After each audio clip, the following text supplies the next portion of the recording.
šťastně šťůvá. Luboš nervózní. Já si myslím, že to ani nebude dávat. Takže ke svému druhému pokusu jsou připraveni muži z Krahulová.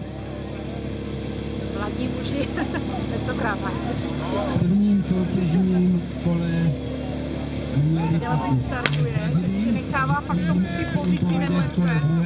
Výborně! Jedeme!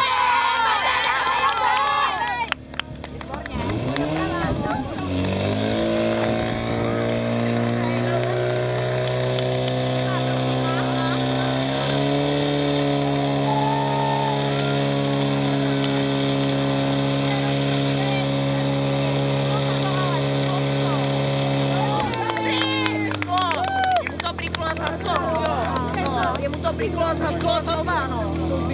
Ale pak jsme načekali stejně. Tak ono stejně, že jo, to je jedno, stejně musí jít. Krahulová si připíše čas 26:82.